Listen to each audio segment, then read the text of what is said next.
રાજકોટ શહેર કોંગ્રેસ દ્વારા બહુમાળી ભવન ચોક ખાતે મોંઘવારી મુદ્દે વિરોધ કરવામાં આવ્યો હતો। કોંગ્રેસી કાર્યકરોએ મોંઘવારીની જેલ બનાવી ગેસ, પેટ્રોલ અને રાશનના વધેલા ભાવને લઈ આક્રોશ ઠાલવ્યો હતો। લાકડા અને તેલના ડબ્બા સાથે દેખાવો કરી જનતાની હાડમારી અને વિદ્યાર્થીઓના ન્યાય માટે અવાજ ઉઠાવ્યો હતો। આ સળગતા પ્રશ્નો અંગે કોંગ્રેસના નેતાઓ અને કાર્યકરો દ્વારા કલેક્ટરને આવેદનપત્ર પાઠવવામાં આવશે। રાજકોટ શહેરની અંદર આજે અમે શહેર કોંગ્રેસ પરિવાર દ્વારા લોકોની જે પ્રશ્નને મુશ્કેલી પડે છે એને વાચા આપવા માટે આજે કોંગ્રેસ રાજકોટ શહેર કોંગ્રેસ દ્વારા આજે અહીંથી ચાલીને અમે કલેક્ટરશ્રીને આવેદનપત્ર દેવા જવાના છીએ। નીટનું પેપર ફૂટ્યું, કેટલા વિદ્યાર્થીઓની જિંદગી હોમાણી, કેટલા વિદ્યાર્થીઓએ એની અંદર સુસાઇડ કર્યું।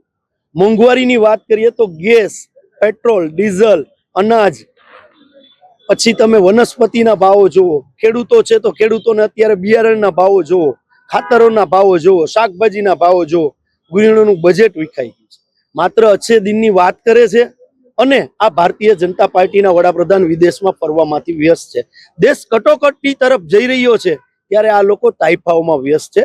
પ્રજાનો અવાજ બની અને અમે આજે રાજકોટ શહેર કોંગ્રેસ દ્વારા કલેક્ટરને ઢંઢોળવા માટેનું કામ કરવાના છીએ અને મોંઘવારીની જેલ જે રાજકોટની પ્રજા હોય કે સમગ્ર ગુજરાતની પ્રજા હોય કે ભારત દેશની પ્રજા હોય, આજે એ મોંઘવારીના ત્રાસથી જેલમાં ધકેલાઈ ગઈ છે, એ પણ હજી અમે અલગ અલગ ફ્લોટ શો બનાવી અને લોકોનો અવાજ બની અને આજે રાજકોટ શહેર કોંગ્રેસ આવેદનપત્ર દેવા જઈ રહી છે।